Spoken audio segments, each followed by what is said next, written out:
the most realistic online racing sim ever made. This is iRacing. Detailed laser scan tracks, fully dynamic, real world cars, and over 50 series to choose from. 6 online world championships offering over $400,000 in annual prizes. This is the original esport racing game. This is iRacing.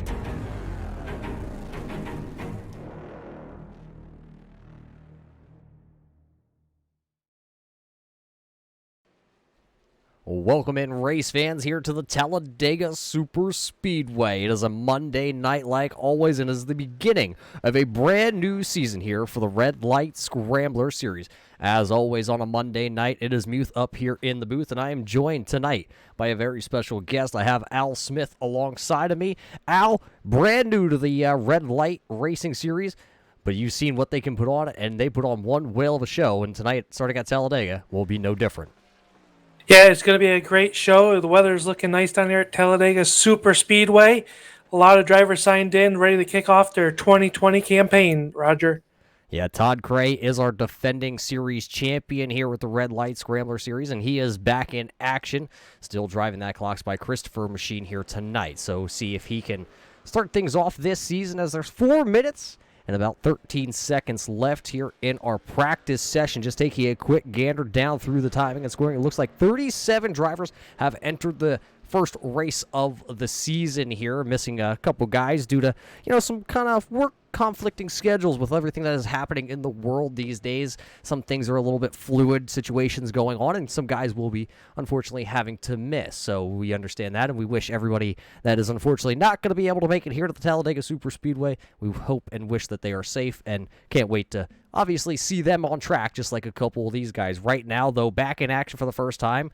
Well, we call it back in action for the first time, but this driver, Brandon Minto, last year, unfortunately, he was overseas and had to miss a little bit of over half the season. He is back this year, and he is actually on top of the practice charts. And Al, as a driver yourself for a very long time, you know how much it means to have that quality seat time, and when you miss it, it doesn't feel right when you come back.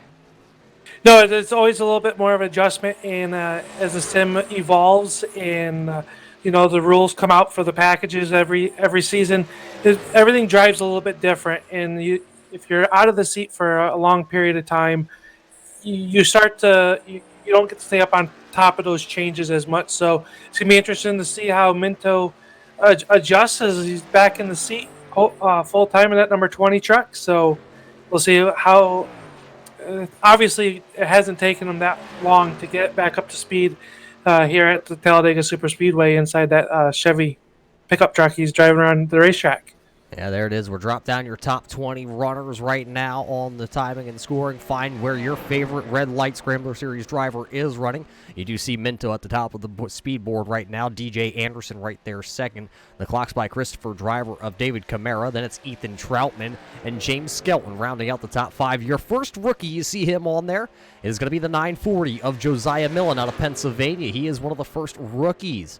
We're going to have to keep an eye on Millen. He is more known for his dirt skills than he is his asphalt ability, and especially when we head to the super speedways like Talladega or Daytona. He really doesn't look forward to those kind of tracks, but we will see how Millen's going to fare here tonight. 7th place here on the timing and scoring is Todd Cray. He is your defending Red Light Scrambler Series champion from last season.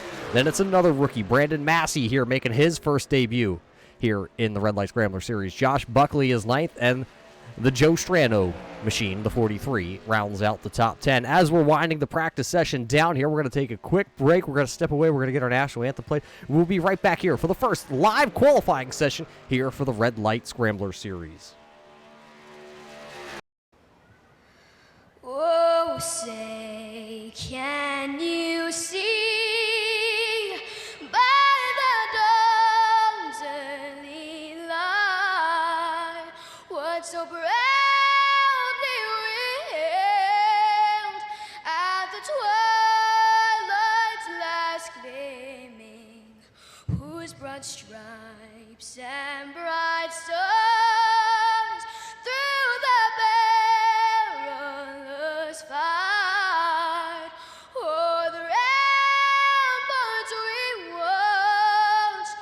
so gallantly streaming, and the rackets regular, the boats bursting in out, gave proof through the night that our flag was still there. Oh, say does that star-spangled banner yet wave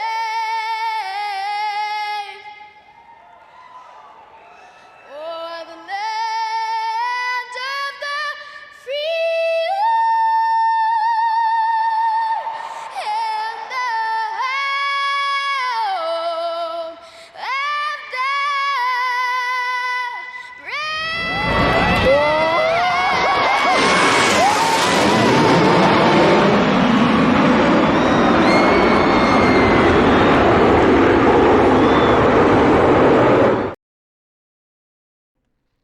Welcome back here to the Talladega Super Speedway. Put 9 minutes on the clock. Qualifying is officially underway for the first time this season, and one of the first drivers that are going to step out here on the track will be the driver of the 98, Ryan O'Dani. Will bring his machine out onto the track for the first time. Ryan did make the chase last year. He made it to the round of 8, and then the truck just, well, I say the truck because that's what we're driving, kind of just drove the wheels off it and slid back there on that final stage is what kind of forced him to not make it. If I remember correctly by memory, it was just by 2 points that he ended up missing and advancing into the next round. But he is back here this season with another chance to try and put himself into that record book of where he grabs himself a win and a playoff spot. Last year not having a win, but this year it could be all different for Ryan O'Dani. As we look at O'Dani's up there riding the high line here at Talladega, you're going to see most of these drivers, they have 2 laps to get the best lap time they can, and they will run that high line on the get-up-to-go lap, and most likely on their first timed lap, as Ryan's coming through the tri-oval, he will officially be the first truck on to the clock here this season. As you see him into 1, he will still ride that high line up there. Most likely that's where he will stay for that first lap, as we were saying.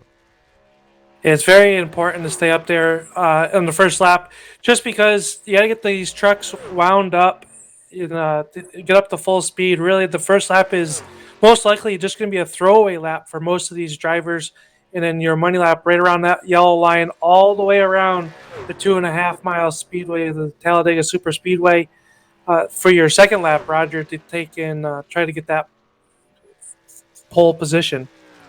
Yeah, it's kind of a crapshoot every time we come to Talladega, as you see Ryan O'Dani working off of turn number 4 here, coming through the tri-oval. Just because you can set a pole at Talladega sometimes doesn't mean you were the fastest guy. It's all about luck. I mean, it's pretty much take a quarter out of your pocket, throw it up in the air, and what it comes down as, it could be a pole run or it could be a 43rd starting position here tonight. Right now, though, just a couple drivers across the line. Here is the driver of the 921. That is going to be Dan Butler. He's one of the rookies this year. The racing school from Thompson Speedway on the side of this 21. They got that truck painted up here tonight at Talladega, just like they would if you attended the racing school down at Thompson. So that's a pretty neat thing. You got a racing school instructor racing here. You got a couple guys who have raced, real racing experience. And then you got a couple of these guys like Ira Kohlhaas out here. It's his second season back with the Red Light Scrambler Series. Brand new sponsorship on the side of this Chevrolet. Looks like Con Coolers has stepped aboard for the first time and still carrying a couple of his other sponsors. RJS Automotive on the side of that also for the Bohica Esports team. So it's a good mix of drivers through the Red Light Series. You never know who's going to pop in and be able to run with the big boys. Right now, Butler still holds that top spot. Danny sliding into your number 2 spot, 8/1000ths of a second off of your pole run that Butler put down. And then James Skelton in that number 86, sitting 3rd right now. David Camara 4th, is now Troutman in the 62 jumps to your number 3 spot. Yeah, remember how we talked about Brandon Minto there for a second, was at the top of the boards in our practice session. But now Minto's way down, currently sitting in the 13th position, and he is already done with his qualifying time. So 13th best for the Barstool Sports number 20 of Brandon Minto, as he will finish up his qualifying run. TJ Wood, the 974 here, the Canadian Tire Machine. He is a rookie. He is part of the SK Modified Series with the Red Light Series that runs on a Friday night. This will be his first debut here in the Scrambler Series. Look at that. Two teammates currently sitting on the front row. It is the 29 this year of Cole Haas, and then the 948 here of Michael Bromley in the draft top Silverado. He went up and put the second quickest time. It is a 55.886 for Michael Bromley. So two teammates currently sitting there on the front row. Number 88 is Sean Butler up on the speedway now. Set to take his time as he comes through turns 3 and 4. Getting up to speed in that number 88 as he works off of turn number 4 down in front of the packed grandstands here at the Talladega Super Speedway. Well, you say packed grandstands. It looks like the coronavirus has hit the Talladega Super Speedway, actually. We kind of forgot to turn the fans back on here, so they're actually empty tonight, Al. Oh, well, they're full on my side, so I'll just keep my eyes on this 88 Hooters mobile as he works through 1 and 2 on the bottom on that yellow line. We'll see where he slides in. He ran a 56.526 on his get-up speed, so that will slot him 21st right now as he works his second lap. He's going to try to get that pole as he works down the backstretch. Yeah, Sean Butler, one of the most winningest drivers in the history of the Red Light Scrambler Series. I believe of the 8 or 9 seasons that they have been around on the iRacing platform. Sean Butler, unfortunately, last year not able to repeat. He was the 2019 Season 2 champion, but he was not the 2019 Season 3 champion. So, unfortunately, Butler not going back to back, I believe it would have been a three-peat for the driver of the 88. But right now, as he comes across the start-finish line here, he will finish his second-timed lap. Where will he go on the timing and scoring? 22nd all the way to number 1, new fast time. And, we go fast time with Butler. And then how about the 3 of Strano? New colors for Tony Strano. And then Tony goes out there and says, well, you may have the most wins, Butler, but I have a faster lap time. So Tony Strano goes with a 55.874 to put himself now P number 1, but we still got 3 minutes and about 20 seconds to go. Michael Bromley's still sitting in his car, so we've already talked about him. James Heater is out there, along with Max Terriol, our friendly number 42 from north of the border. As it looks like he has finished his second qualifying time, it will be good enough to slot the 42 of Max Terriol into P number 5 currently.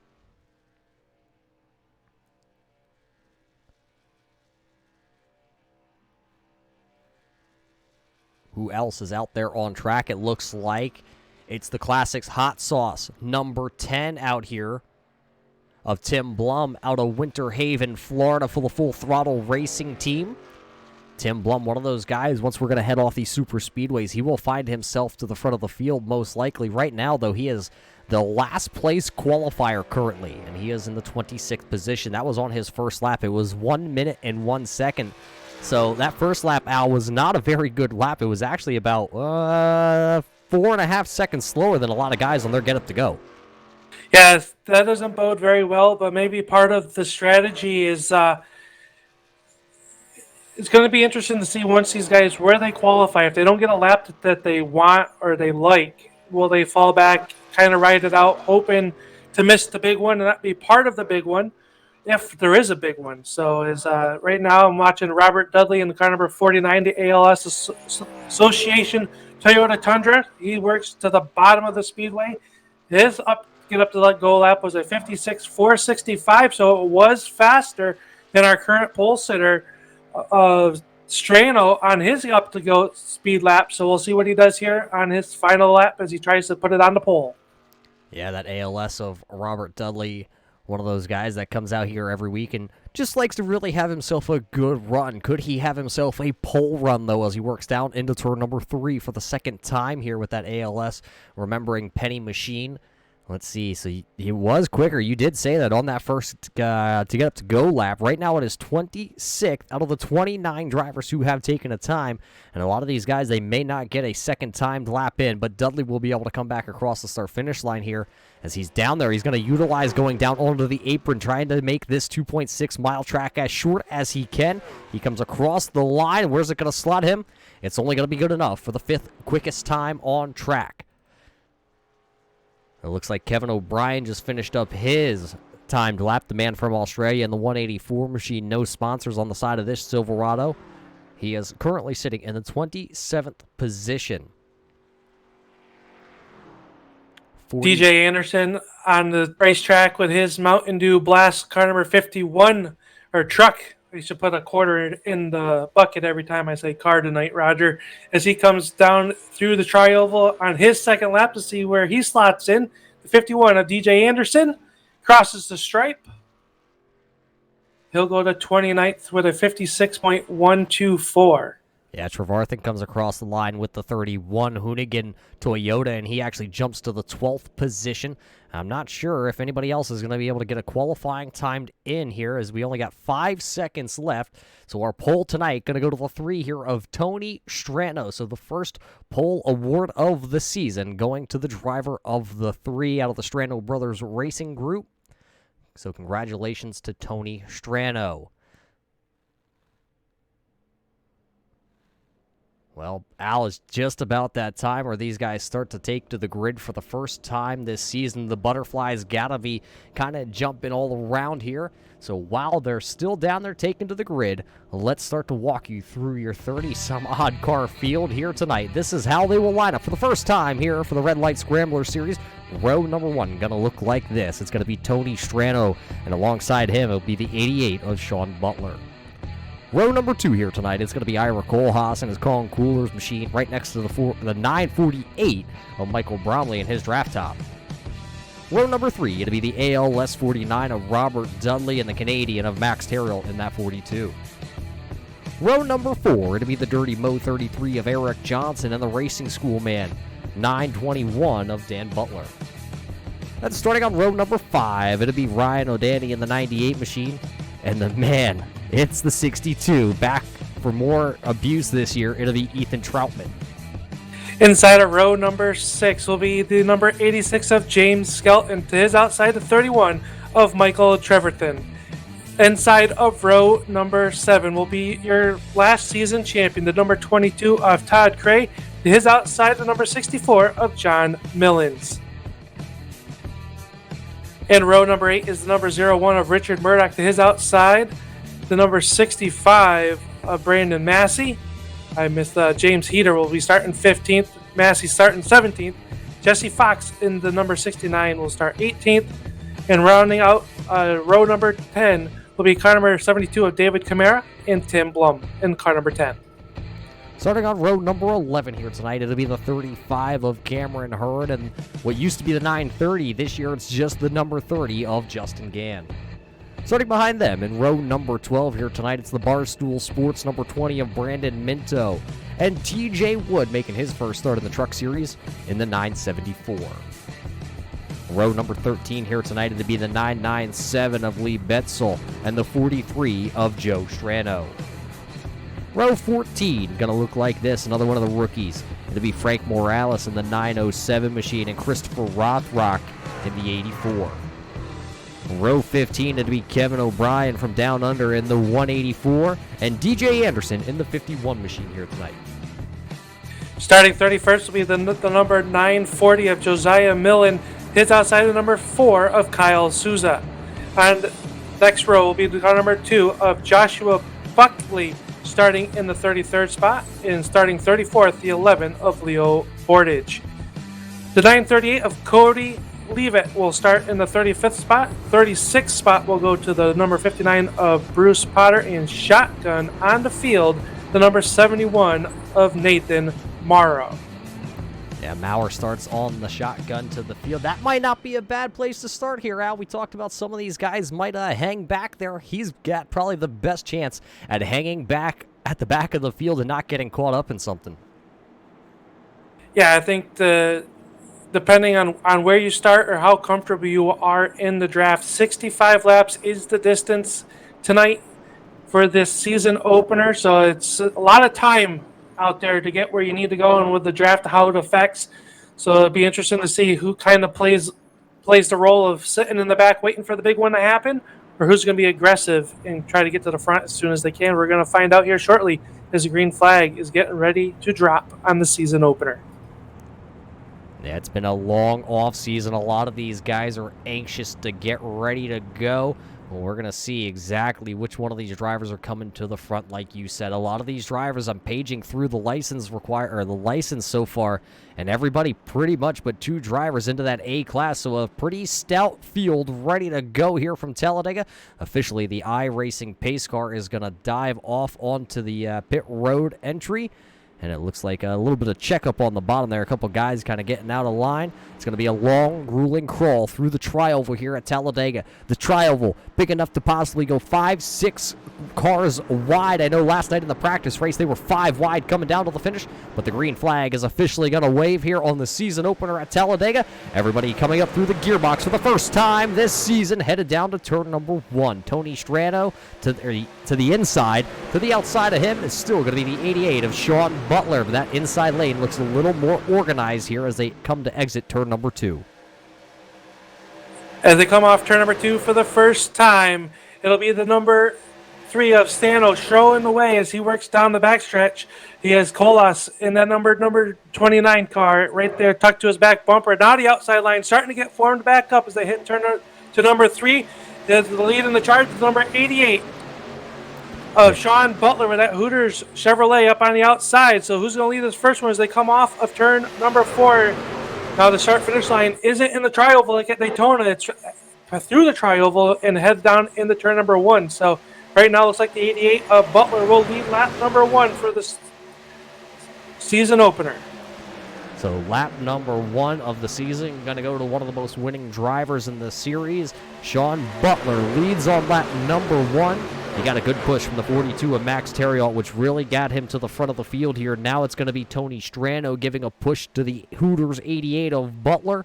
So it'll be Butler and Strano to the inside, dancing together, but to the outside, it'll be the 42 of Max Terriot, and then it'll be the 921.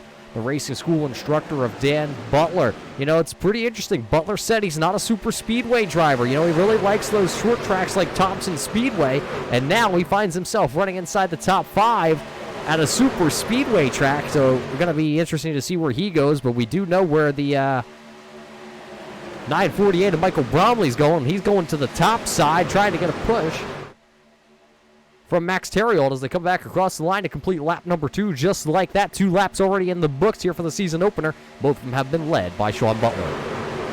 I think the 48 there of Bromley saw how good Terriot pushed the 88 of Butler to the front and says, well, I want to be a recipient of that as they work down the backstretch. And here they come mounting a charge for your race lead.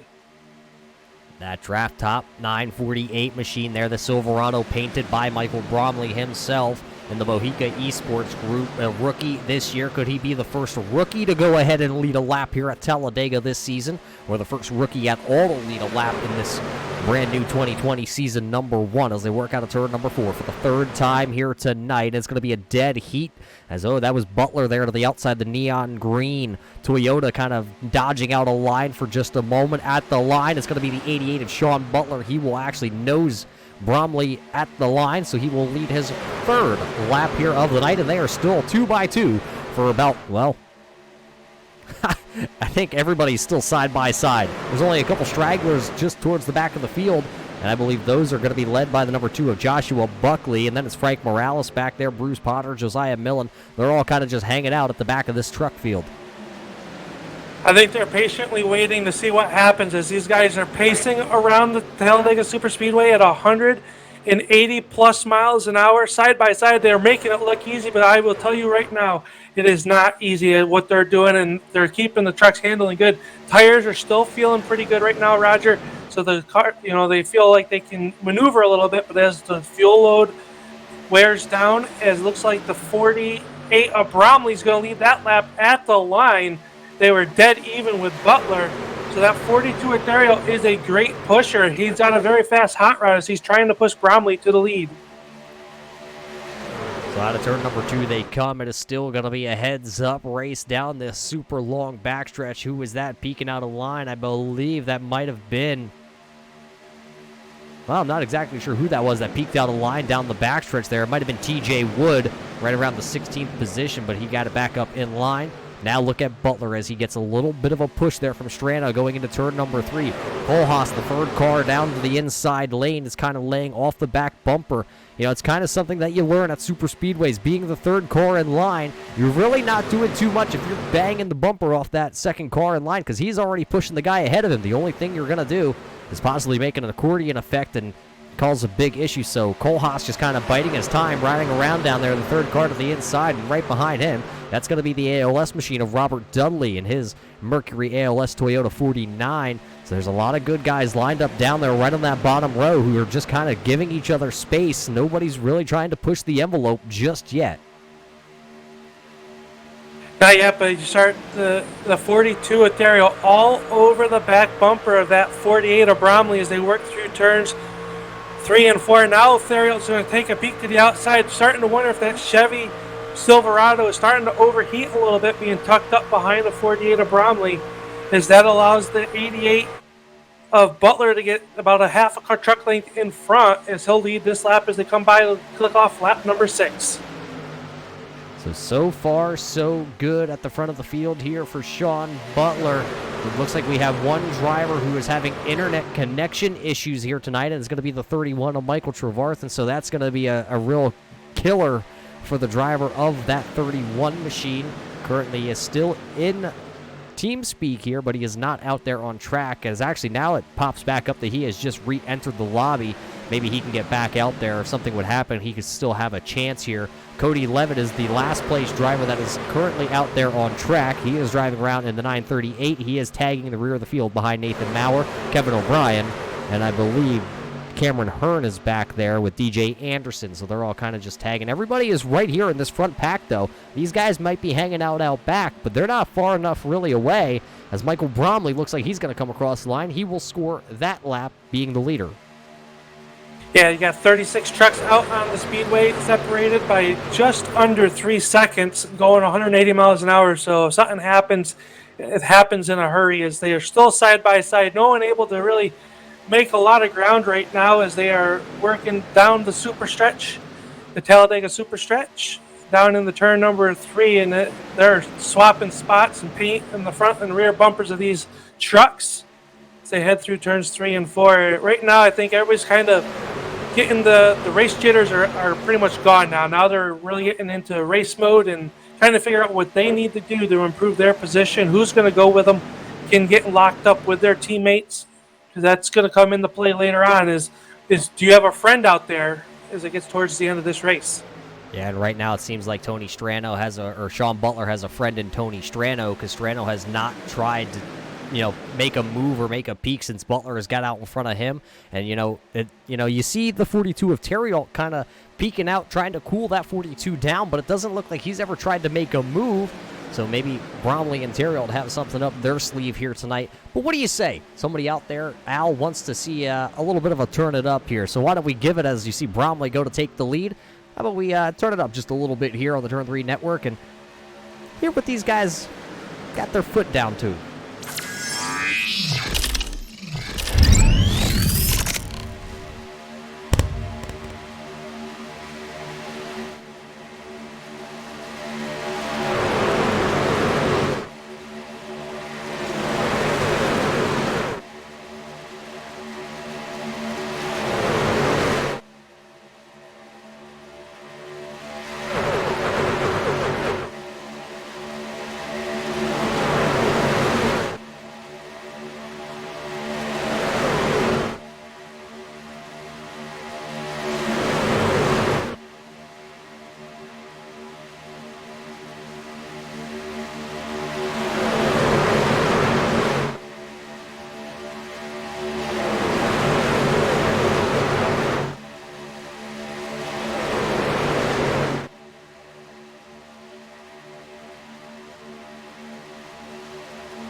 Well, listen to those pretty girls sing around the Talladega Super Speedway. Michael Bromley has taken over the lead right before we went to that, and he has not given it up since. He is still out front leading this field here, Al, but I think that outside lane deteriorating is starting to tell us something.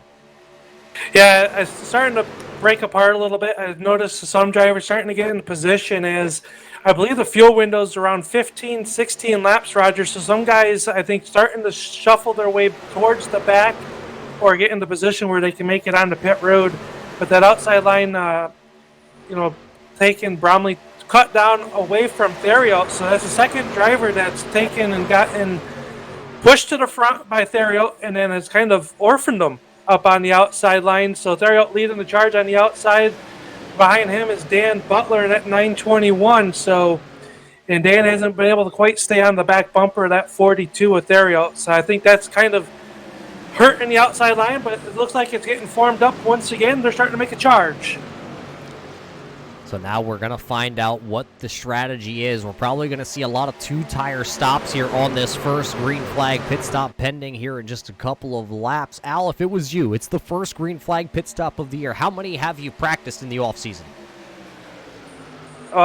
For me, it's probably one of the last things that I would practice on super speedway, but it is important because, especially with a good group of drivers that they have here at the Red Light Series, you're going to have green flag pit stops. So I think these guys have probably practiced it all pretty much in practice and in a practice race. So for me, I don't practice that much and kind of just wing it, which seems to hurt me. But I don't think we'll see too many mistakes coming to pit road. I think it's just going to be a matter of how to get to pit road and if you get the pit road cleanly without getting ran over. Well, we're about to find out. Is anybody going to come down pit road this time by? It'll be 14 laps in the books. Is anybody going to come off the high banks here?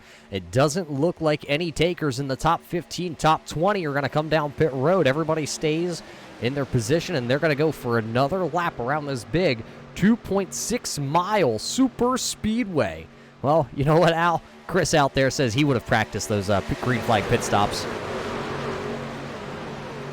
Well, that's Chris for you, though. He likes to practice coming down pit road. Yeah, he's from Vermont. Sometimes, oh, wait, we got a couple of those Vermonters here in this race.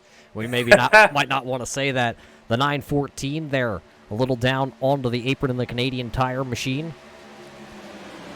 Actually, that was the 974. I got it almost right. New numbers for a lot of these drivers. Going to take us a week or two to kind of gather where everybody is, but it looks like Theriot in that 42 truck, he's going to dive down to the inside. Is he going to be coming down? Here comes a lot of them down pit road. Green flag pit stops for the first time this season are happening here at Talladega.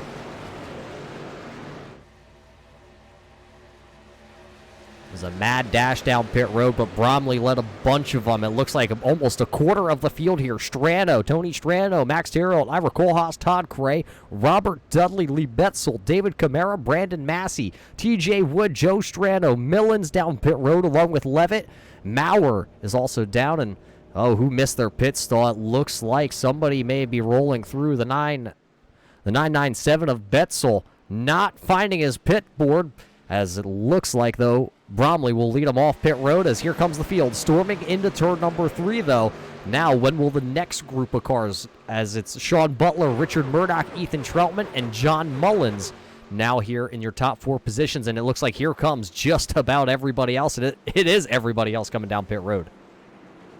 Yeah, I was very, as they fan out onto pit road, everybody getting down. I don't believe any pit road issues for the first wave as they're all. This is probably one of the hardest parts of super speedway racing is getting down to that 60 miles an hour down pit road and then finding your pit box is very, especially when you're coming down when it's all congested after going 180 miles an hour. As your race leader Butler in his stall, the right side of the truck not coming up at all. So maybe just fuel only for Sean Butler as the 18 of Heater's going to follow him out, so Butler gets off pit road first. No tires, Roger. So interesting strategy there of no tire change on that 88 Chevrolet as he works off of pit road. He gets back up to speed as the rest of the pack is storming by now as they come through turns 3 and 4. We'll see where everybody merges back out onto the racetrack. And here comes that group of drivers who pitted the first time. Here comes Tony Strano. Here comes Max Theriault and Michael Bromley. Ira Kohlhaas a little bit separated. They will go to the outside here and work around the 18 of Butler and the 88 of Butler and the 18 of Heater here going into turn 3. So the field has started to really separate here. Now after green flag pit stops, as here comes Theriault. He's going to jump to the inside on Strano, who will lead us back to green flag. Oh, it looks like Dan Butler is down on the apron here.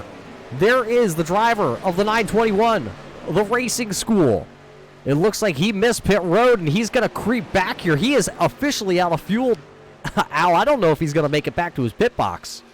Yeah, remember wasn't Butler the driver that missed his pit stop on the first wave? So just that extra lap trying to get back around has cost him dearly, as he had to take and get pushed back to his pit stall. So he's got to wait for the push truck to get him there and then get fuel in that truck to get back out in the speedway. So costly mistake early in this one, but it's early yet, Roger. Anything can happen. You got lucky dogs that you could grab for that number 921 of Dan Butler, but unfortunate set of circumstances for that truck.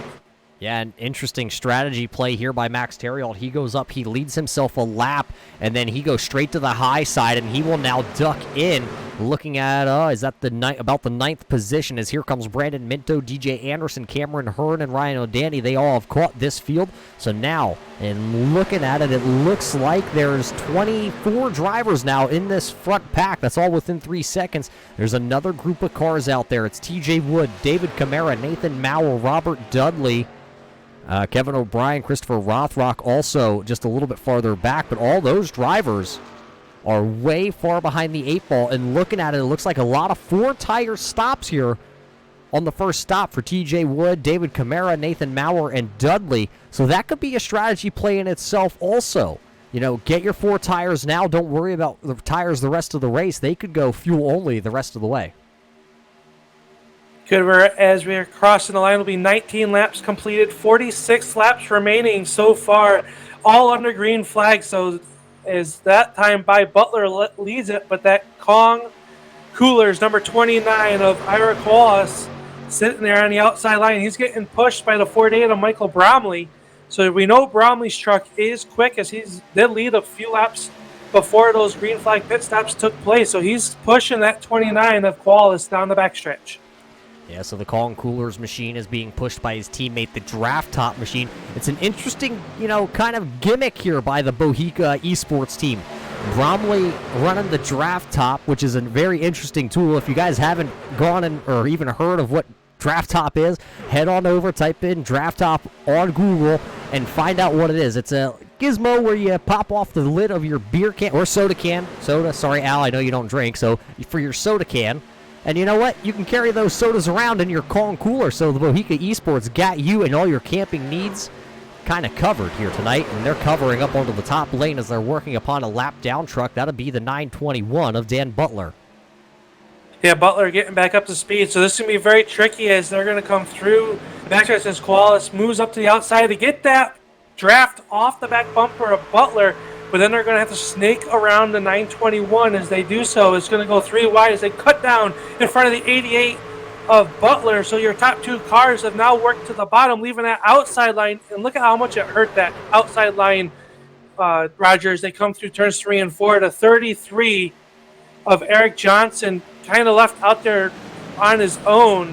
And it did take the momentum away from that outside line for a moment. But now Kohlhaas back to the outside to work down here through the tri-oval. Yeah, Bromley going to stay down low in his Draft Top machine. The Kong Coolers machine there of Ira Kohlhaas will go back to the top side. Maybe he was hoping that he could get the draft off the Lee Betzel machine and kind of pull himself a little bit farther ahead. But unfortunately, Butler made it to the back bumper there of Bromley, and it shoved the Draft Top machine back out front here. Right now, currently only 3 drivers a lap down. It looks like Michael Trevarthen is back into the sim, but he is currently shown 20 laps behind the rest of the field here, as Lee Betzel is 1 lap down, and Dan Butler, who ran out of fuel on that first run, he is currently sitting now 3 laps down here at the Talladega Superspeedway, and we are working ever so slowly to that halfway point here tonight in the season opener. A lot of white-knuckle drivers right now. 1 car that number 3 of Santos, or Strantro, out of shape that time through the tri-oval, but keeping it pointed in the right direction, almost drifted up and got into the outside line. I think he almost made contact with Johnson through the tri-oval, as the back of these trucks do get light through there, especially if you got someone tucked up underneath you. So that could be an area where trouble could break out later on in this race. There you see the 88 of Butler back to Michael Bromley's rear end down this super stretch on the backstretch. But look at that outside lane. Here comes the Concours 29 once again. He's got the Dirty Mo Radio 33 there of Eric Johnson pushing him into turn 3. They made up a bunch of ground. They got 6 dancers to the outside working that draft and a couple more thinking about going up there and joining it. I believe that is last year's season champion.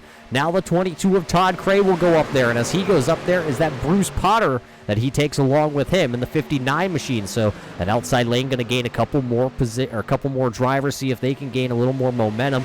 Leo Bordage is also up there, and I believe that is the 997 there of Lee Betzel. He is actually a lap down, so Leo Bordage in that 11, Betzel a lap down, and driving just there at the tail of this field. The last couple drivers in this draft pack is Brandon Massey, Ethan Troutman, Joe Schranno, Cameron Hearn, and then the lap down machine of Dan Butler. Third driver in line on that outside line was our fastest driver in practice. That is the number 20 of Brandon Minto in a Barstool's Chevrolet, as he works around behind the 33 of Johnson. So we know that truck is fast, as he had posted the fastest time in practice. He's now worked himself inside the top 10, and he sits third in the outside line as he works around the 2.6 mile speedway at Talladega.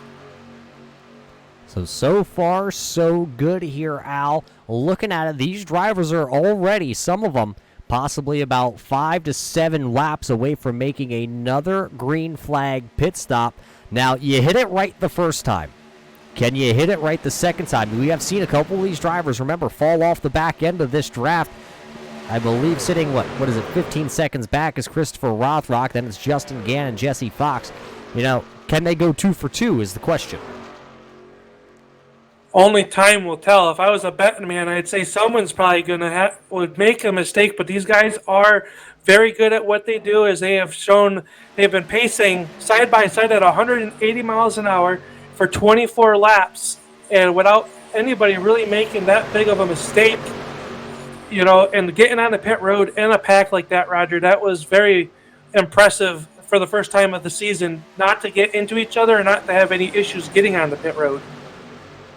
Yeah, one man who has worked his way towards the front is going to be the Iron Bird Brew Co. 01 of Richard Murdoch. He is sitting inside the top 10 right now. He is just kind of following in James Skelton's wake. He's been following him all day like a little lunch lady is. He's been playing lunch lady for his daughters who are currently out of school with the pandemic that's going on here in the United States. So Murdoch being not only the teacher, he's being the lunch lady, and right now he's being stuck back there in the 9th position. But in 9th position isn't bad. That was probably better than what I would have been able to do. Do you think some of these drivers are a little bit more relaxed with being in this 180 mile an hour rush hour traffic when, unfortunately we're not stuck in rush hour traffic right now in our day-to-day lives. So we're hoping everybody out there is staying safe and healthy, and we'll get through this together. And hopefully these guys are putting on one heck of a show for you guys tonight as you turn in here on Turn 3 Racing Network. Yeah, a little bit of a relaxing night listening to not only myself here and Al joining me for the first time in the Red Light Scrambler Series history, that Al Smith is up here in the booth with us. And for the first time in his history, Michael Bromley is still continuing to lead. He has led now double digits, and he is looking for at least another one here. He'll come by this time with Sean Butler still pushing with his Hooters machine. So Bromley will come back across the line here and lead his 14th lap. Al, you talked about driving side by side, rush hour traffic, and, last time we came to one of these super speedways, last season, it was Richard Murdoch winning in, a stylish fashion, here, and he kind of called his shot before we even made it to the super speedway. Tonight, I didn't hear that shot called by Richard Murdoch, but with them driving so close at 180 miles an hour plus, I know I'd be sweating. I'm already sweating just watching these boys trying to figure out what they're going to do here. But man, is it some good racing side by side here tonight. It is. I'm on the edge of the seat. You told me to buy the whole seat, and I'm not using it. As we got one car going around, your race leader Bromley spinning through the grass in the tri-oval as the 88 of Butler had taken a peek to the inside. No yellow flag, so tough break for your race leader Michael Bromley as he went through the spin cycle and getting back out onto the racing surface. He has lost all that ground in touch of the draft, so as he gets back up to speed, tough break as that was wild down through the tri-oval. Well, let's just take a peek back here real quick if we can find it, as there it is actually already happening. Back it up just a little bit farther. Let's go over top here with the blimp camera. As there, Bromley left a little hole down to the inside so the 88 could get a breather. Unfortunately, when Bromley goes to come back down, there's just not enough room, and the little bit of a splitter, a little bit of a nose goes to the left rear of the draft top machine, and around goes Bromley. He will lose all that track position that he had. But the good thing is, he will be able to find a draft sooner or later. It looks like just a little bit farther behind on him will be Christopher Rothrock and Justin Gant. So there is some help coming to Michael Bromley. He just is going to have to wait for it now as we stay green flag racing. And now at the front of the field, it'll be the 29 calling coolers here of Ira Kohlhaas and the Dirty Mo Radio 33 of Eric Johnson as they work down the backstretch.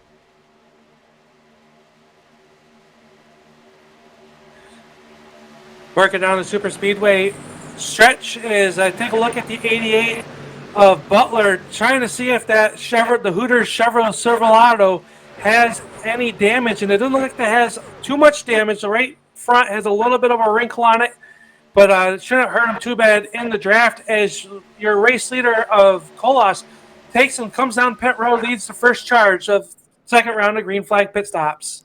Yeah, he's not the only one coming down. Looks like Mullins is down, Brandon Massey, Josiah Millen, all coming down pit road here.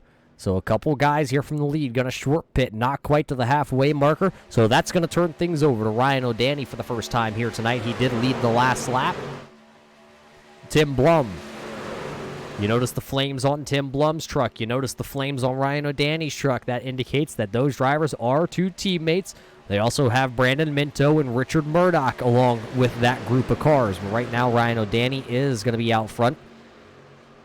DJ Anderson just kind of roaming back there in the Baja Blast machine in the third position, this time out of 4. Who else is going to duck down pit road? Here comes the 22 of Todd Cray. A couple drivers towards the back as Brandon Massey comes off pit road. But Todd Cray, Tony Strano, and I believe that's Bruce Potter will come down. And I'm noticing there's some damage on the front nose of the number 3 of Tony Strano. Don't know where he got the damage from on the nose of that 3, but it is definitely there as he's going to bring it down pit road. And there's actually some damage done to the rear bumper of that 3. That might have happened when Bromley machine went around in the tri-oval. Definitely could have as he hits his marks in the pit stall to number 3. Strano taking on fuel. Looked like they're trying to put some tape on the front of that truck to kind of make it more aerodynamic. As he'll come off behind last season champ, the 22 of Todd Cray. So he's got some drafting help along behind them. Bruce Potter will come off. So those 3 drivers will team up and get back into the draft. But definitely some front end damage on that number 3 truck of Strano. That's definitely going to hurt him if he gets out into a lead. I think he'll be fine pushing or following in the draft, but I think that'll definitely hurt his efforts if he goes out to try to lead. As this group of cars comes in, there was another group of cars just ahead of them coming onto pit road, and I believe that was the 84, the Miller High Life machine there of Christopher Rothrock missing his pit box. He actually had to back up pit road to find his stall, so that's going to be a costly error for the 84, Christopher Rothrock, who is now down a lap running in the 31st position. It's going to be a pretty much a drag race off pit road. I believe the 45 there is going to come out of pit road first. We'll wait and see how the timing and scoring all breaks down on that, as the 45 is actually down a lap, I believe, or that's actually Jesse Fox. It says 45 on the side of that Flex Seal machine, but that's actually Jesse Fox driving the 969. That's why I got a little confused. But Ryan O'Danny is actually your leader here down the backstretch, and he has a huge lead over the second-place runner of Sean Butler.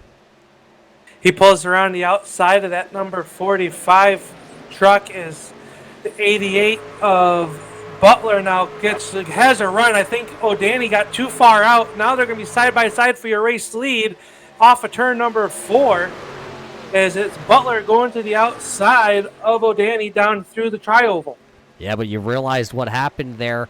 You had two teammates hooked together nose to tail in the 20 of Minto and the 10 of Blum. And while with their other teammate of Ryan O'Danny kind of stuck out there as Butler went to the outside, nobody went with the Butler machine. So it puts 3 team cars now for the Full Throttle Racing team nose to tail. And they got the 86 down there in tow. He didn't jump out of the line either, which was kind of interesting. Sean Butler, James Skelton on the same team, the Need for Speed Motorsports group. But Skelton, for the time being, elected to stay down there on the bottom. There goes DJ Anderson. Now he will jump up there. Another teammate there to Sean Butler. So now you have 2 teammates to the outside trying to pull that train back to the front here. This time by the stripe, the cross flags will fly as we will be 33 laps are completed. Actually, that was the cross, so we're halfway, Roger. This race is flying by. 2 green flag pit stop cycles, and we have Ryan O'Danny out in the front of this one. But the outside line starting to move. The 51 of DJ Anderson and the 88 of Butler making a charge for your race lead.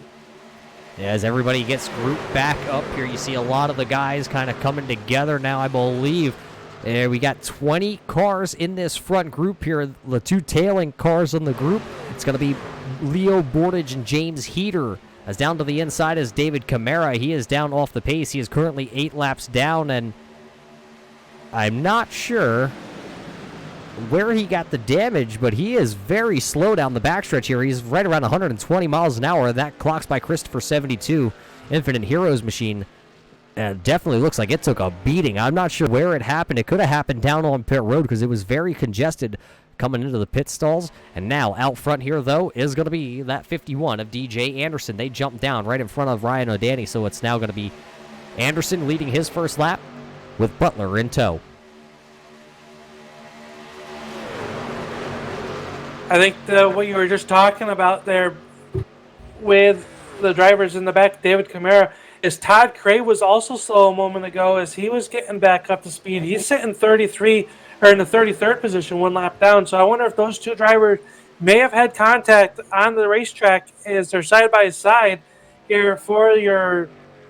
Well, I don't believe that's for your race lead, the 51 of Anderson, but that outside line has a lap truck being pushed. Jesse Fox is being pushed pushing that 45 truck. Yeah, that's actually 2 lap down trucks at the front of the field on that outside lane. That's going to be Jesse Fox in the 969 Nice Motorsports Flex Seal machine. You see the numbers 45 on the side of it. And then that's going to be Christopher Rothrock. Remember, we talked about how Rothrock had those issues down on pit road. So those are 2 lap down trucks leading the outside lane, trying to get their laps back. Now, I'm not sure. If you were DJ Anderson, do you pull that inside lane back knowing that those are 2 lap down machines and kind of draft one of them? Or do you just stay where you are and try and hope that maybe you can trap them a lap down?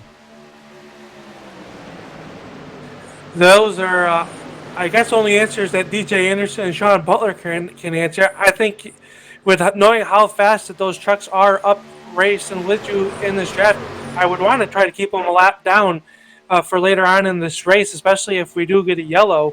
You kind of want to keep them trapped down so that way, obviously one will get a lap down, but you never know what can happen in super speedway racing, as it looks like that 86 truck of Rothbrook is starting to get a little bit impatient behind that 45. Yeah, they are racing for the lucky dog spot, and right now he just can't clear the 45. Maybe, they can work together with the 33 of Eric Johnson there, but you never know who kind of has what orders from a team to work with who.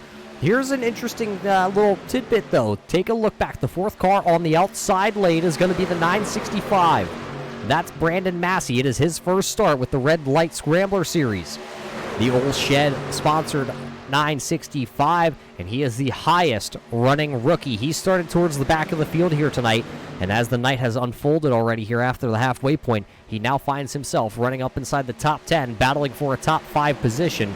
That time at the line, he will be shown inside the top 5, but look at that battle at that top side, trying to figure out who's going to have the lucky dog. Rothrock is really beating the back bumper off that Silverado Flex Seal machine driven by Fox.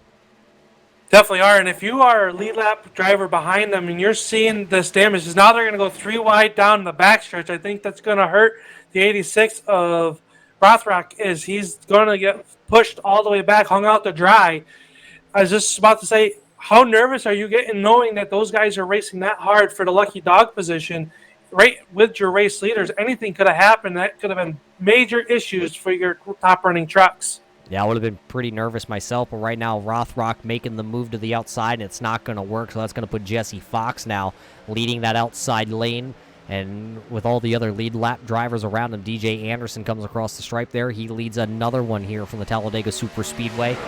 26 laps to go here in the season opener. It's still anybody's ball game. Your leaders are starting to run down a couple of your other competitors.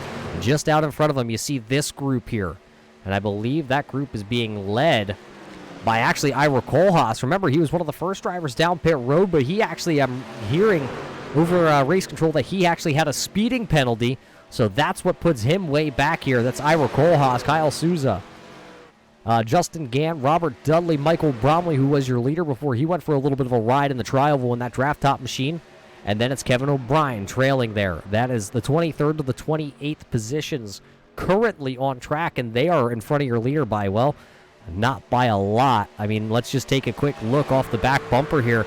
This is riding on board with Kevin O'Brien off the deck, or off the bed here of his Silverado. And if we pull down the timing and scoring, there's that pack. Look at them all storming around turns 1 and 2 as they come onto the backstretch. They are currently only sitting about 3 seconds back behind Kevin O'Brien, so O'Brien's got to hope that they can stay in front of the leaders and something would happen in that main pack. Otherwise, that pack's going to get swallowed up by the larger group here. Yeah, I think that pack right there, being led by the number 29 of Qualis, they need to get single file and work together to stay in front of this pack, because this pack here is definitely coming. The more cars, the more energy that they have, the airflow and all the aerodynamics working with this big pack. So that single pack of 5 or 6 trucks, they need to get single file, work together, and try to gain as much speed as they can in front of your lead pack. But the 51 of Anderson still showing the way, but Johnson starting to put some pressure on the back bumper of the 45 car of Jesse Fox as they work down the backstretch. Yeah, down the backstretch, still led that inside lane. It's still DJ Anderson, Sean Butler, and Ryan O'Danny. And then it's Brandon Minto, your top 4 inside drivers. The outside led by the lap down car there of Jesse Fox. And then your first lead lap car to the outside is going to be the 33 of Eric Johnson. Then it's Brandon Massey to that outside. And then it's going to be Richard Murdoch.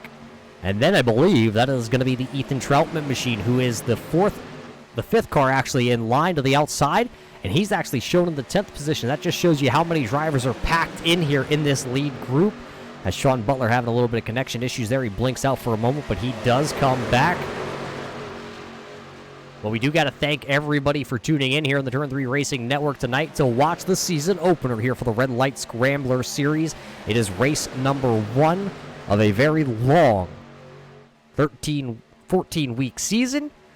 We are going chase racing this season, so if you win tonight here at Talladega for the season opener like Denny Hamlin did for the NASCAR side of things, you will lock yourself in. Oh, a wiggle there from DJ Anderson. He's going to take the Mountain Dew Baja Blast machine way up the track. Sean Butler going to hold the bottom, and now DJ Anderson is going to be in a world of hurting here as he is all the way to the 3rd lane here at Talladega, and there is nobody out there. What a lonely feeling that's got to be.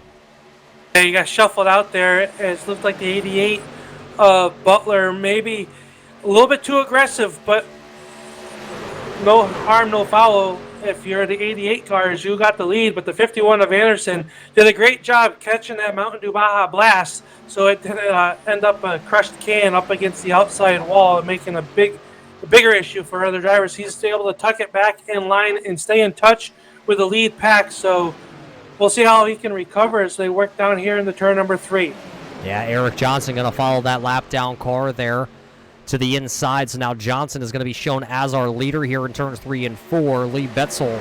Jesse Fox back onto the lead lap.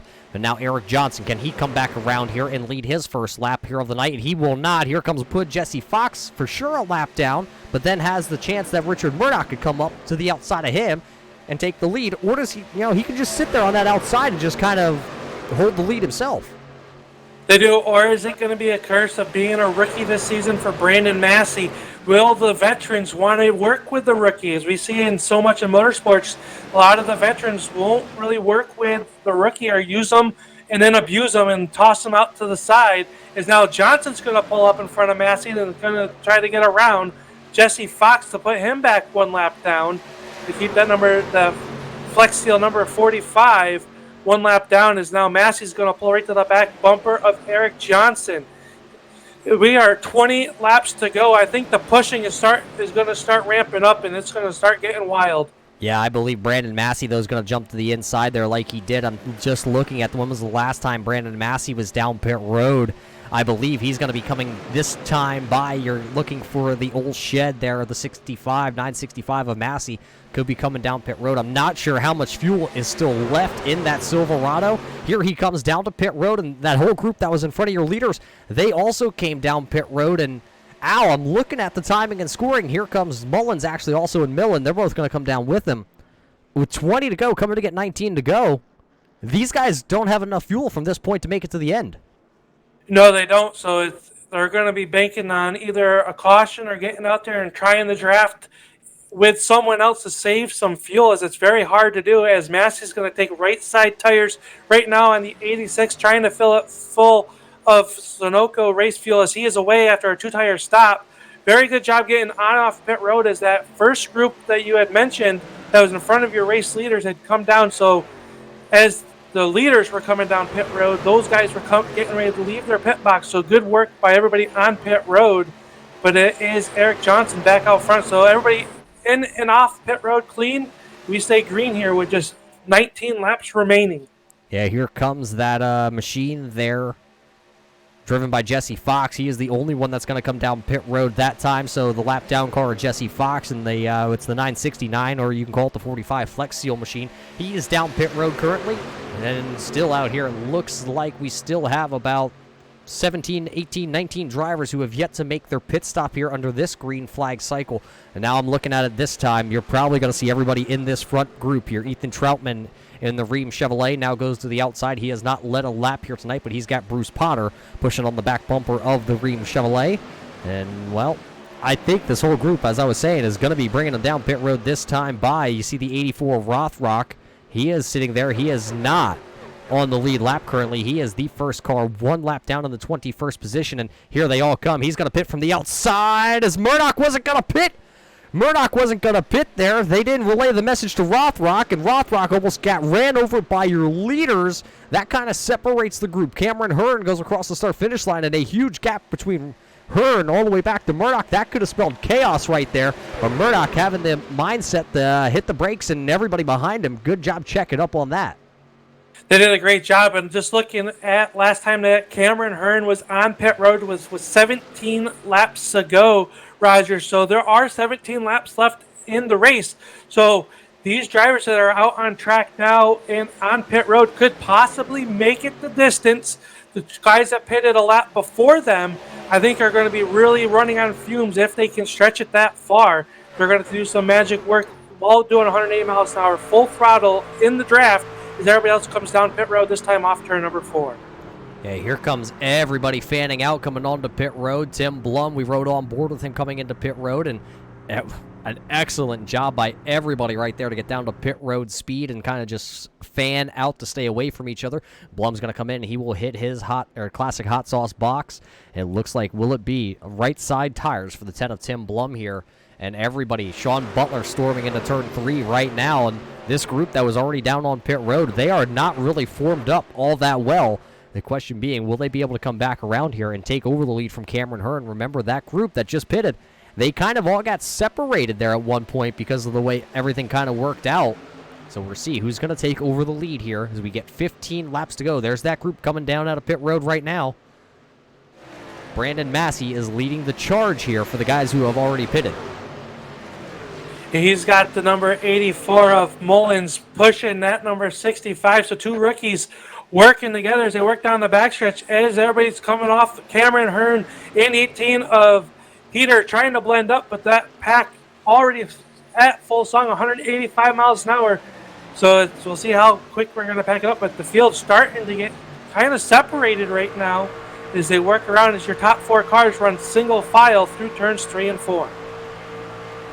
So now everybody has officially made their pit stop here as we look off the back deck lid here of the old Shed Chevrolet.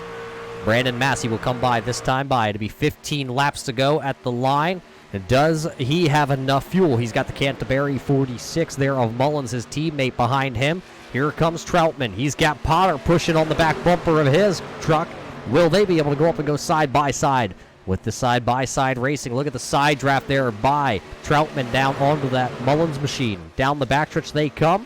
They got a lap down car pending in front of them. I believe that's going to be the 30 car there of Justin Gann. He is shown in the 27th position. He's going to get swallowed up real quick here by your leaders. Looks like he's going to hold the bottom, so Brandon Massey going to have to go around him on the outside. It's going to really shake things up here. Massey goes way high up top there, almost up to the 3rd lane, so they're almost 4 wide coming around this lap car. How they made it through off turn number 4 is beyond me, but that was good driving as a 62 of Troutman showing as your race leader. Now the 65 of Massey charging back on the inside, being pushed by that 64 of Mullins, as now we have a pack form back up as they're 3 wide deeper in this pack. Yeah, that 33 truck there of Eric Johnson being pushed by the 10 of Tim Blum. They are trying to work the high line, the 3rd lane, as we have 14 laps to go. And just taking a quick peek who is all in this front pack, it looks like we have 14 cars. Joe Strano in that bright neon green Victory Junction 43 Aftershock truck is the final driver in this lead pack. Max Terriol is right there, and Tony Strano right there also. So 12th, 13th, and 14th is Strano, Terriol, and Strano again. But Massey still continuing to lead the way, but that outside lane is starting to make some hay up there. So it's Massey and Mullins down to the inside, Troutman and Potter there running the middle group, and then it's going to be Johnson and Blum outside there. 13 laps to go, and business is picking up here at the Talladega Super Speedway as they work through turns 1 and 2. The 62 Ream truck of Troutman trying to get a run on the outside. He's got a nice back truck full of Bruce Trotter as they work around the outside of the rookie Brandon Massey as they work down to turn number 3.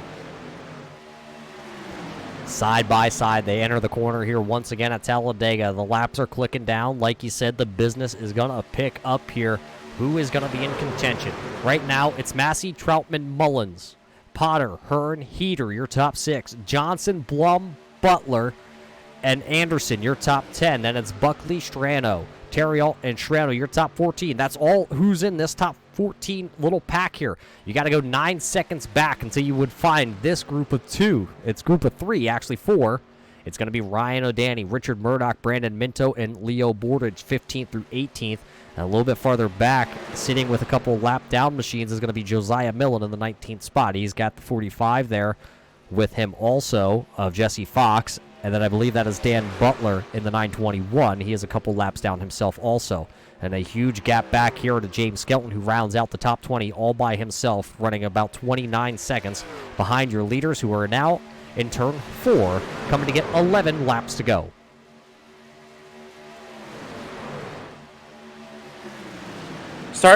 Maybe they're taking a breather, trying to figure out what move they're going to make as they all follow the 65 of Brandon Massey. The outside line starting to form up. 4 trucks up there as they start to find their dancing partners with just 11 laps to go here in the season opener. And it's been a great race so far. It's been a wild. It's going to see. I think it's just going to ramp up. These guys are white knuckled, and I think the pushing's about get ready to start. Yeah, you win and you're in here on race number 1. You can lock yourself in and not have to worry about trying to race for points. This could be the spot where one of the unknowns could make their move and kind of solidify their spot. This time by to be 10 laps to go, but looking out in front of this group, you do have that lap down group just in front of them, and they're just the 21st position of Kohlhaas, Souza, Bromley, Dudley, Levitt, Maurer. That's just them out in front. And now we have a side-by-side battle once again with 10 laps to go. Bruce Potter has brought that 59 machine now to the front of the field here, and he is going to try and bring Justin Gann in the 30 machine along with him. I believe Gann is actually a lap down, if I'm not mistaken. He is. He's in the 27th position currently. 1 lap down. He is in the lucky dog spot as he runs. He's doing a nice job pushing that 59 of Bruce Potter, as they were all the way up, even with your race leader of Massey, but now they lose ground through turns 3 and 4 as they work down here through the tri-oval once again. They click off. It'll be 9 laps to go. Again, the outside line, 4 trucks out there compared to about the 11 or 12 trucks to the inside line. Can they make anything happen as they got a slower traffic running up and around the wall as they work through turns 1 and 2 here, trying to make out what truck that is. That'll be the Australian of Kevin O'Brien going 3 laps down. He stays right up against the wall. He doesn't want to affect how the leaders are running, so he will go another lap down, put him 3 laps down to your current leaders here as they work down the backstretch. And I'm still watching this group that's just out in front here. Nathan Maurer being the Bully Dog 71 car. Last year was a rookie. This year is no longer getting that rookie status. But he is back here, and the leaders are coming no matter what they do. They are actually going to run down this group of about 8 drivers who are single file as this time by. As you see it in the trial, you just saw the distance. You know, does Brandon Massey and John Mullins have enough fuel to make it the rest of the way? Cameron Hearn and James Heater, I believe, if you do the math, they should run out of fuel coming through the tri-oval. But remember, Al, the tri-oval isn't where the start-finish line is. No, you got to go an extra 100 yards to get to the start-finish line. So just because you make it to tri-oval doesn't mean it can happen. Is someone up front going to run out of fuel and cause a big one? We do have attempts at green, white, checkered. Will they come into play? As we were watching that battle, the 30 of Gann started to make a move on the inside of Trout, and that has cost Trout some position. Is now the 33 of Eric Johnson going to take over your race lead off turn number 4 with a push from Tim Blum. So Blum and Johnson hooked up on the outside line, bringing the 35 of Cameron Hearn. So now we got a new race leader. That'll be the 16th lead change of the race as they run side by side through turns 1 and 2. Yeah, so these boys have not been just riding around here at Talladega in the season opener. They have been side by side for this lead here majority of the night, regardless whether it's been Bromley or Butler or Massey or Anderson. They have all been throwing on the gloves here tonight and duking it out. But I'm looking at it as we look out the front bumper here of your leader of Eric Johnson. There is that lap down group. They are just right in front of your leaders, and your leaders are side by side, so we're going to have to see how they all negotiate this traffic as your leaders actually has started, as I said it, they started to try and single file out. Kyle Souza is going to go down pit road. He wants absolutely nothing to do with this. So here comes your leader of Eric Johnson to the outside. He will be still followed by the 10 of Tim Blum, Brandon Massey, Cameron Hearn. They're all single file in that top lane trying to work around this lap down group. That'll put 20 cars on the lead lap. Your last car on the lead lap is the number 86 of James Shelton as they work down the super stretch with just 6 laps to go. This time by, the flagman will show them 5 to go as they come through the tri-oval. But they got by them as Massey and Mullins have gotten back to the inside as Blum and Eric Johnson are stayed to the outside. They had a chance to get back down low, but decided to stay up high as that group that they just went by have come down or headed down pit road. As we knew that with their short pitting, they would not be able to make it the distance. Yeah, Ira Kohlhaas going to bring that Kong's cooler machine down with Michael Bromley and a couple others. Cody Levitt also coming down pit road. They don't have enough fuel to make it. With 5 laps to go, Brandon Massey takes the old shed machine back to the front here with Cameron Hearn there in second. Heater in third. Troutman is now 4th, and Blum is 5th. Johnson is sitting there in the 6th position. Mullins is 7th. Bruce Potter is running in the 8th spot. Sean Butler is 9th. DJ Anderson back to the 10th spot. I'm just calculating it out. I mean, I just don't see Brandon Massey having enough fuel in this machine to make it to the end. I just don't see it happening. No, that'd be the longest anybody would be able to stretch it all race long. As he peels off, he's coming down pit road. So our assumption was right. So your race leader, Brandon Massey, was hoping for a yellow, not catching it. Is going to come down pit road I would say get at least 3 seconds worth of fuel in that number 86 to get, or the 65 to get back out on pit road. But that gives the race lead to the 18 of James Heater, as Heater, Troutman, Hearn, Blum, and Johnson is your top 5. As they storm onto the backstretch here with 4 to go, it'll be 3.5 to go for these drivers when they hit turn number 3 here. Who will be able to notch their name, notch their belt as the first winner here from the Talladega Super Speedway? We're about to find out. Race fans, if you thought about turning it off, I wouldn't. I would crack another beer or a pop or a soda, whatever you want to call it, because here comes Cameron Hearn. Can he come back here? He used to run the Buckshot Jones machine. This year, no more Aquafresh on the side of this Tundra, as he officially takes over the lead here, and this time by, it'll be 3 more laps here at Talladega, and here comes Bruce Potter. He is going to nose him at the line. Bruce Potter now officially is your leader, but he's got a lap down car pushing him. I believe that is the 84. It's the 86, actually, of James Skellen pushing him. Yeah, so we got a little mixed bag of up front of people running, and right now, I think Cameron Hearn has enough fuel to make it. We saw drivers go 17 laps last stint. He will be at 17 laps on his fuel tank when he hits the checkered flag. Can Bruce Potter, who is at 15 laps on his tank of fuel right now since last time he's been down pit road, does he have enough fuel in the tank to make it as he works the outside trying to win the season opener? This time by at the line. It's going to be popsicle sticks in the air. Just over 5 more miles to go here tonight from the Talladega Super Speedway. A little confusion on the timing and scoring. That's actually Christopher Rothrock in the Miller High Life machine pushing Bruce Potter on the outside lane. It was also then James Skelton up there also in the 86 machine, and now Skelton's going to drop out of that lead pack. He doesn't want to interfere here, as next time by, it'll be 1 more lap to go tonight. The white silk is ready to fly for the first time this season, and it is the number 35 of Cameron Hearn that wants to see it first and try to make it back around the 2.6 mile speedway that they call Talladega. And it will be a wild party if he can make it to victory lane to lock himself into the chase for the 2020 Season 1 for the Red Light Series as they work down here. The white flag is out. Next flag will end it. So 1 to go tonight, presented by Muth up here in the booth with Cameron Hearn. He ran a part-time schedule last year. Could he come here in the season opener and win the first race of the season? Look at that outside lane. Here comes the 42 of Max Terriot. He has the 10 of Tim Blum pushing. 2 Silverados hooked up on the outside. 2 Toyota Tundras down to the bottom. Terriot going to slip off the front nose of the 10. That's going to bring that inside lane back. They had one heck of a run going down the backstretch into turn number 3, and then just one little bobble gave it right back to the inside lane. Looks like the 33 of Eric Johnson is out of fuel on the apron. Here comes the 35 of Cameron Hearn. Here comes now the James Heater. He's going to side draft through the tri-oval. Here comes the 10 of Blum. He's going to go below the yellow line. 3 wide, 4 wide at the line. Who is going to win it?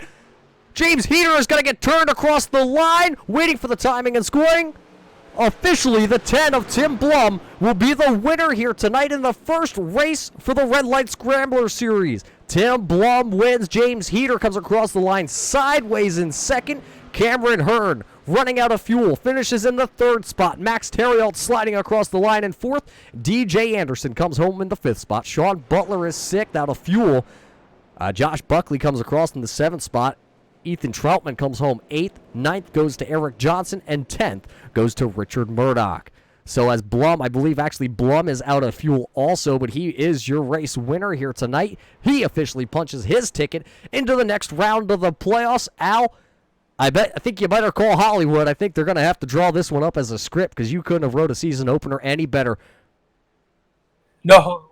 Amazing racing for the season opener. Green the checkered, 21 lead changes, and at the end of it, it is the number 10 of Tim Blum picking up the win as he coasts around the speedway, trying to make it back to pit road into victory lane for the first time this season. Roger, I am speechless, and that's hard to do.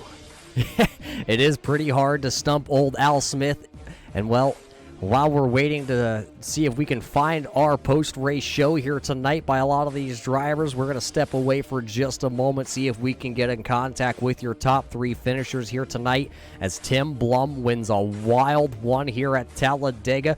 Don't go anywhere, race fans. We'll be right back here in just a moment to talk to your top 3 finishers tonight from Talladega.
And welcome back here, race fans, to the Talladega Super Speedway. 65 laps of white knuckle side-by-side racing officially in the books for the first race of the Red Light Scrambler Series season. We do have here in Victory Lane, we've caught up with the 10 of Tim Blum. Tim, an amazing run to the finish here at Talladega to lock yourself into the chase. You won it. Where did that run come from on that last lap? Oh man, it came from Max. Really, I could tell the way he was coming through the pack that he had enough fuel to make it to the end. I saw Ethan dropped out there in the last or turn 3. So when Max went for it, I initially followed him, but then I saw the whole track was blocked, first, second, and third. So I went where they weren't. Yeah, it's kind of what you have to do here at Talladega is to go to where they aren't. How was the green flag pit stops, though, for you? Did you practice any of those off the in the off season? Because a lot of times, a lot of guys get rusty at green flag pit stops, 185 miles an hour, and just down to pit road speed. Yeah, we've practiced them. I think everybody in this league's pretty skilled enough that they can pick it up pretty quick, and it was important in this race because if you had a slow entry and a slow exit, you were going to lose the draft, which I think happened to a good group of guys, and that all comes down to 1 or 2 second difference on the gas and the brake. Yeah, so you hit it perfectly here. How much fuel was actually still left in this 10 machine as you cross that stripe? Under a gallon. We were down in the decimals. So absolutely beautiful strategy being played. So now, you've been accustomed to in the last couple seasons being in the chase. Last year really wasn't your year as you wound up on the pit wall at the Phoenix Raceway. It's kind of where your chase ended last year. Is this year going to be a turnaround year for yourself and the crew? Yeah, I really hope so. I think we got a good team, got a great group of people in this league, and if I'm in the playoffs already, that's great. And if not, then we can point our way in with the rest of the full throttle racing guys. Well, congratulations here tonight, Tim, and I hope it's, not just a win here. I hope it's more wins to come. But before we let you go, we're going to roll the red carpet out, hand you the mic. Who do you got to thank for parking this Classics hot sauce machine here in Victory Lane? Well, thanks to Turn 3, I got to send the link out to my sister Pam, my niece Ainsley, my dad, and my wife's here watching. My dog's here. She's my crew chief. So thanks, everyone, and thanks for watching. Well, there you heard it from your winner here tonight. Doesn't lead the most laps, only leads 1 lap, and it was the lap that counted. We unfortunately do not have our second place finisher available to come talk to us. Finishing second, though, was going to be the 18, the low line racing 18 of James Heater. So a good showing by James. He did notch a couple laps out front here tonight, but unfortunately not going to be able to grab a quick word in with James and that crew. So congratulations, though, to James Heater for his second place finish. But Al, I do believe you have caught up with the man who came out of nowhere to finish third tonight. I do. I got the driver out of Columbia, South Carolina, in the Brucey Raceware Toyota Tundra. Cameron Hearn just got done talking over with his crew chief. What could you have done a little bit different to maybe steal that win away from Tim? Well, honestly, I don't know. I was trying to protect the yellow line, and that's where I thought that we could go. I didn't know we could go below the yellow line. Obviously, I thought that if he would have stayed behind me, I thought we had a good chance of winning it. But live and learn. We had a good race. Started 21st, had a long ways to go. Green the checkered here tonight for the season opener. Very impressive run. Talk us through your race and how tricky was it getting on and off of pit road, trying to maximize your time without losing a lot of time as well. Yeah, it's. I think pit road was key. A lot of guys lost the draft, the first pit stop, and it's very tricky. You got guys, 3 cars inside, 2 cars on the outside of you, and you're kind of not navigating your pit stall. So you got to look out for guys coming out, some guys coming in, because you're only in there about 7 or 8 seconds just to fill up. You really don't need tires here, so that was a key. And I tried to stay out of the trouble. Stayed in the back of the pack most of the race, and then at last run, I tried to make my way to the front, and just came up 1 lap short. Well, a great job out there. So we'll move on to next week, but a great showing for you and your team. Who makes it all possible for you? Who you got to thank? Yeah, I think a Bruzy. Turn 3, you guys do a great job of the broadcast. Red Light, Josh does a great job of the league. And, congratulate Tim on the win. That was a crazy finish, 4 wide almost, coming to the line. And everybody out here week in, week out who shows up, I feel like it's going to be a strong start to the year. I mean, we ran Talladega caution-free, and we saw what the Cup guys did on Sunday, so I think that speaks volume to the amount of talent we have out here. Definitely. We look forward to talking to you later on, and hopefully next week. Cameron Hearn finishing third here tonight, and back to you, Roger. Yeah, and I just got past word from the red light officials. Unfortunately, Tim Blum going below the yellow line coming through the tri-oval. His win will not count, and coming down a little bit late here as they had to go behind the scenes to really dissect what happened coming out of turn 4 and through the tri-oval. So Tim Blum, who was going to be our winner here from Talladega, he will be credited with a 17th place finish, the last car on the lead lap. That will move James Heater tonight, who finished in your second position on timing and scoring. He will be scored as your winner. Cameron Hearn will be slotted into now the second position. And we do have one final interview. We have caught up with the man who officially on timing and scoring is scored 4th. But now, Max Terriot, you're going to come home into a podium position. Yeah, I didn't. I only saw Tim jump down, and I didn't know how far down he was. Watching the replay, it's unfortunate for him. I'd say it was a 4 wide finish over the yellow line. That would have been really close. Yeah, so now, you thought you came home 4th, but you're actually going to come home in the 3rd position. That's got to feel pretty good. Just a little bit of points, are really going to add up towards the end of this season. So if you don't win this step right here, going from 4th to 3rd on the scoring sheet, it might be able to get yourself in just like that. Especially with the big field of, 35 trucks tonight. It hurts a lot for those who finished in the back. They have a big hole to dig themselves out of already after 1 race. But with 1 dropped week, it's not too bad. And let's just go on next week to this Darlington throwback race. Well, Max, before we let you go, I know you want to get out of here. You're up there in Canada. Who do you got to thank for coming home officially in the 3rd spot tonight? My girlfriend, my friend Max. Tim at the end giving me a good push on the backstretch. I just ran out of juice or ran out of power. I hoped to clear Cameron, but didn't have enough. And then everyone running this red light league at Josh, James, and Richard. And glad to see you back on board for this season.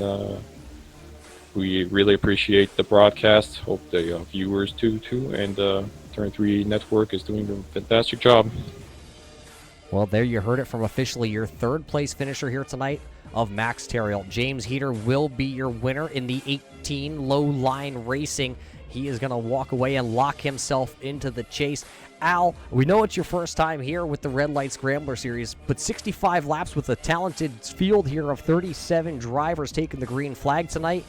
I mean, and running side by side at 180, 185 miles an hour is just absolutely insane for a season opener. Yeah, I think it just speaks to the level of talent that the series has, and I'm really looking forward to the rest of the 2020 season. That they can do that on and off pit road without, anybody really wrecking or getting into each other. It really speaks to the level of competition and the caliber of driver that is out here on a Monday night. Really looking forward to the rest of this season. Yeah, the rest of the season next week will continue right here on the Turn 3 Racing Network as we head to the Lady in Black. We're going to head to the Darlington Raceway. We're going to whip out the Cup cars because you notice it says the Red Light Racing Scrambler Series. That means we're going to run the Gander Outdoor trucks. We're going to run the Cup cars. We're going to run the Xfinity cars all season long. It's going to be a random draw. They've already drawn the schedule up. But next week, we're going to whip out the old Cup cars. We're going to go to Darlington, and it is going to be Throwback Weekend. Who's going to be able to dance with the Lady in Black? We know James Heater isn't going to have to really worry about points or winning. He is already officially locked in. The rest of the season is going to be a test and tune for himself until the chase starts. Then he's going to have to kind of whip out the good old skills once again.